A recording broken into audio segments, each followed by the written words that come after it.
রবিবার দুর্গাপূজা উপলক্ষে পুরাতন মালদহ পৌরসভার ৪ নম্বর ওয়ার্ড তুতিবাড়ি এলাকায় বস্ত্র বিতরণ করলেন সমাজসেবী নিতাই মণ্ডল। এদিন তিনি ওই এলাকার পুরনো পুরসভা অফিসের পাশে একটি স্কুল প্রাঙ্গণে প্রায় শতাধিক দুস্থ পরিবারের হাতে শাড়ি তুলে দিয়েছেন। ওই অনুষ্ঠানের অন্যান্য অতিথিরা উপস্থিত ছিলেন। অনেকেই তার উদ্যোগকে সাধুবাদ জানিয়েছেন। এই বিষয়ে নিতাইবাবু বলেন, দুর্গাপূজা উপলক্ষে মালদা বিধানসভা জুড়ে প্রতিটি ওয়ার্ডে বস্ত্র তুলে দেওয়া হবে। কিছু বলছি, আজকে আমি নিতাই মণ্ডল একজন অন্তর থেকে সঞ্জয় দা এর সম্পর্কে আমি না বলে পারছি না। সঞ্জয় দার অ্যাকচুয়ালি বাড়ি ৯ নম্বর ওয়ার্ডে, কিন্তু কর্মের জন্য সে কলকাতায় থাকেন এখন।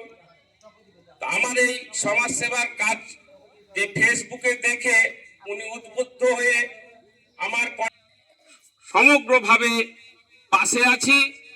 আপনার এই কাজে আমি যতদিন বেঁচে থাকবো কাজ করে যাব।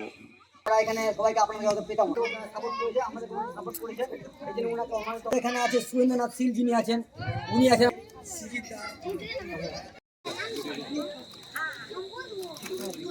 कोई आसिन क्या काटता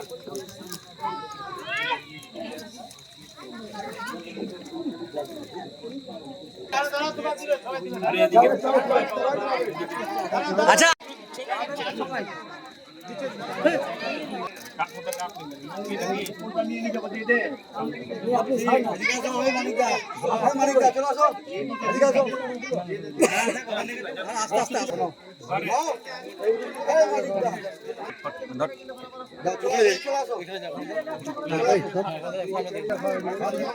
ছবি তোলা হয়েছে হয়েছে তাহলে এবার লাইন ওইভাবে না তো যান আপনি যান।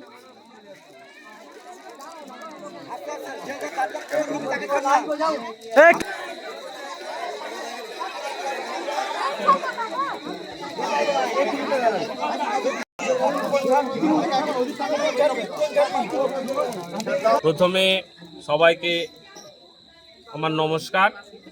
আমি প্রতি বছরের ন্যায় এই বছরও আজকে পুরাতন মালদা পৌরসভার অন্তর্গত ৪ নম্বর ওয়ার্ডের তুঁতবাড়ি বাগানপাড়া জিএসএফ প্রাইমারি স্কুলে এই দুর্গাপূজা, কালী পূজা এবং ছট পূজা উপলক্ষে প্রতি বছর যে আমি গরিব দুঃখীদের, দুস্থদের বস্ত্র বিতরণ কর্মসূচি করে থাকি, তার আজকে প্রথম দিন। এই বছরের সূচনা এই ওল্ড মালদা ৪ নম্বর ওয়ার্ডের তুঁতবাড়ি বাগানপাড়াতে গরিব এবং দুস্থদের বস্ত্র বিতরণের আজকের মেন কর্মসূচি।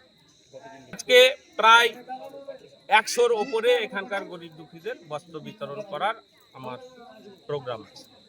এই প্রোগ্রাম আমার ইচ্ছা মালদা ৫০ মালদা বিধানসভার প্রত্যেকটা গ্রামে হিন্দু যারা গরিব লোক আছেন, দুস্থ যখন যারা আছেন, এই দুর্গাপূজায় তাদেরকে একটা করে বস্ত্র দেওয়ার আমার ইচ্ছা আছে।